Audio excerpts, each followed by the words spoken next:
नमस्कार दोस्तों, आज फिर आपका स्वागत है क्राउन इंग्लिश के यूट्यूब चैनल पर। तो आज हमारी जो डिस्कशन रहेगी कनाडा के ऊपर रहेगी कि जनरल डिस्कस करेंगे मई इनटेक के बारे में, सितंबर इनटेक के बारे में। अभी भी कुछ गलत कंसल्टेंट जनवरी इनटेक में बच्चों को भेज रहे हैं। तो बहुत सारी वीडियोज़ में मैं बार बार बताता हूँ कि वीज़ा ऑफिसर को आपने सफिशेंट टाइम देना है अपनी फ़ाइल के ऊपर। ये नहीं है कि अभी जन इनटेक में एडमिशन लेकर डाल दें तो अभी 15 दिन जब महीना या 2 महीने पड़े हैं तो उसके ऊपर मैक्सिमम चांसेस है कि you will get the negative decision from the IRCC। तो अभी बहुत सारी आपने सोशल मीडिया के ऊपर देख लिया होगा कि इंडिया से डायरेक्ट फ़्लाइट्स अभी 27 सितंबर से ओपन हो रही हैं। पहले इनडायरेक्ट जाते थे। It is very good relief for Indian students. और साथ में जस्टिन ट्रूडो जी प्राइम मिनिस्टर है वो दोबारा पावर में आ चुके हैं। तो इनकी जो गवर्नमेंट है वो ऑलवेज ही फेवरेबल है फॉरेनर्स के लिए। तो आने वाले टाइम में और बहुत कुछ चेंजेस मिलेंगी हमें स्टूडेंट्स कैटेगरी के ऊपर या अनदर PR के ऊपर, व्हाट्सएवर कैटेगरी के ऊपर है। तो अभी इसके अंदर मैं कुछ जनरल डिस्कशंस करूंगा जो आम मार्केट के अंदर होता है, क्योंकि हमारे पास भी ऐसी कंप्लेंट्स आती रहती हैं। अभी कोई क्लाइंट्स हमारे पास आता है कि सर मैंने जन इनटेक के लिए इस स्पेसिफिक कॉलेज के अंदर जाना है। तो हम उस कॉलेज के कांटेक्ट करते हैं, वो स्पेसिफिक प्रोग्राम के बारे में पूछते हैं। वो कॉलेज कहता है कि सर यहाँ पर पॉसिबल नहीं हो पाएगा। तो क्योंकि अभी जैन का हमारे पास इनटेक नहीं है, जहाँ सारी की सारी सीट्स ऑलरेडी फुल है, तो आप अपना प्रोग्राम है मई के लिए डालें। तो वे बच्चा क्या करता है कि हमें छोड़ के किसी और कंसल्टेंट के पास चला जाता है। तो वहाँ से वो एडमिशन ले लेता है जैन इनटेक का, फिर हमें भी व्हाट्सअप करता है सर मुझे ये एडमिशन मिल गया। मैं कहा यार हमने कॉलेज को कांटेक्ट किया है जहाँ तो हमारे रिलेशन ख़राब है उन कॉलेजेस के साथ, तब नहीं उन्होंने दिया। तो हम वो एडमिशन लेटर उठा के कॉलेज को भेजते हैं, फिर कॉलेज आगे लिखता है कि ये फेक एडमिशन है। अभी ये सुन लीजिए कहानी अभी क्या चल रही है मार्केट के अंदर। बहुत सारे कंसल्टेंट ऐसी चीज़ें भी कर रहे हैं मार्केट के अंदर, वो आपके एडमिशन लेटर को मॉडिफाई कर रहे हैं, अल्ट्रेशन एडिशंस कर रहे हैं, उसके अंदर उस डॉक्यूमेंट को टेम्पर्ड कर रहे हैं जो आपको एडमिशन लेटर आता है, सिर्फ आपको अंगेज करने के लिए, आपको मोटिवेशन देने के लिए कि आपका हमने जनवरी इनटेक में एडमिशन करवा दिया, उसके बाद आपका GIC करवा दिया, तो फीस फूस भेजने से पहले फिर कहते हैं कि नहीं वहाँ पे सीटें ख़त्म हो गई तो अभी हम आपका मई में डालते हैं। इस टाइप के मोटिवेशन से, इस टाइप के मोडस ऑपरेंडी से वो आपके केस रजिस्टर्ड करते हैं। तो इवन मेरे पास कुछ ऐसे केसेस भी आए हैं, बच्चों को उनके डॉक्यूमेंट मॉडिफिकेशन अल्ट्रेशंस करके उसका एडमिशन लेटर जो एक्सेप्टेंस लेटर आया था, इवन बच्चों को जहाँ से कनाडा भी है वहाँ से बच्चा डिपोर्ट होकर आया है। तो ये छोटी छोटी गलत चीज़ें जो कंसल्टेंट करते हैं वो क्या रेज कर पाएंगे इस इंडस्ट्री के अंदर। उन्हीं के कारण हमारा भी जो प्रोफेशन है वो स्पॉइल है। सब लोग फिर हमें डाउटरली देखते हैं। तो हमारी अपनी स्पेशलाइजेशन क्या है मैंने फिर बता दिया। We are not taking any single original document. ना हमने आपका पासपोर्ट लेना है ओरिजिनल, ना हमने आपका एकेडमिक डॉक्यूमेंट ओरिजिनल लेना है। इवन जो GCI की भी मैंने आपकी ओपन करनी है उसका भी पासवर्ड एंड यूज़र ने आपके साथ शेयर कर देना है।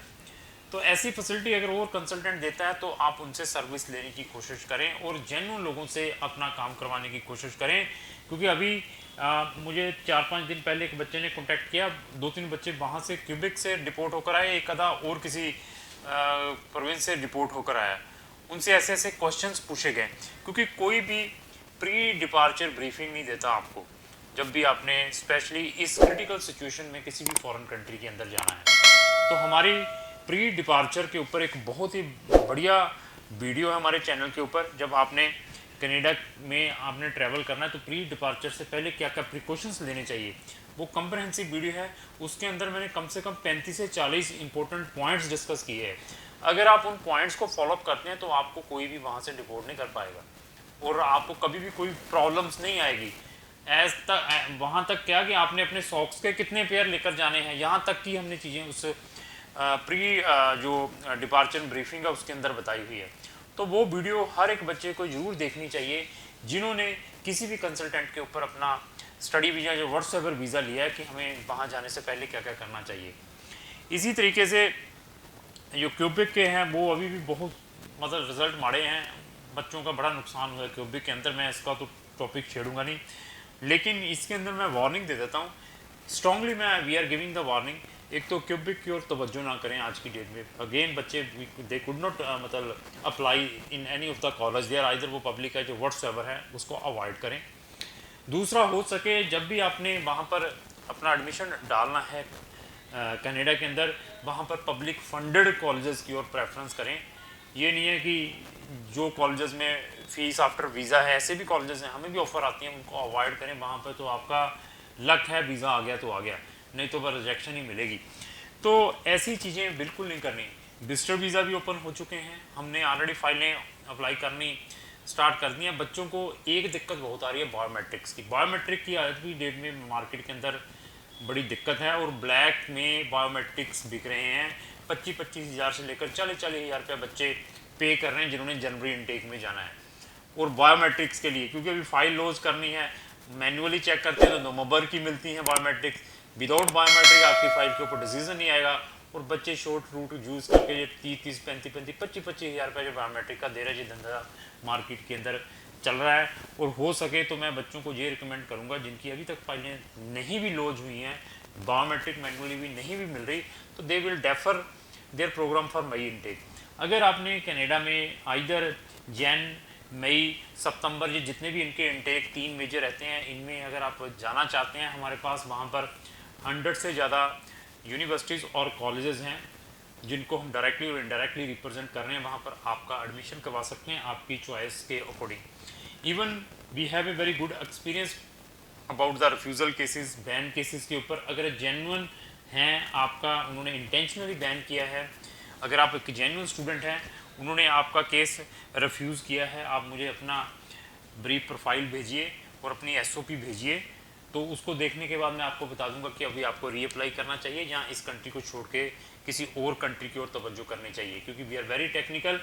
इवन अगर आप जेन्युइन स्टूडेंट हैं, आईआरसीसी वाले या एम्बेसी वाले मानते नहीं हैं, फिर भी आपको वीज़ा नहीं देते, तो आपने वहाँ की फेडरल कोड का वे कैसे यूज़ करना है उसकी भी बहुत सारी वीडियो है हमारे चैनल के ऊपर, उनको भी ब्राउज करके देख सकते हैं।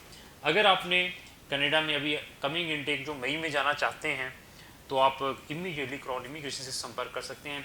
इवन जो स्पाउस की फाइलें पेंडिंग पड़ी हुई हैं, उनकी कोई क्वेरी है, क्योंकि लॉट ऑफ फाइल्स अभी भी जो अपना स्टूडेंट डिपेंडेंट की फाइलें पड़ी हुई ओपन वर्क परमिट की, अगर उसमें भी कुछ पूछना चाहते हो तो उसको के बारे में भी हम आपको बता सकते हैं।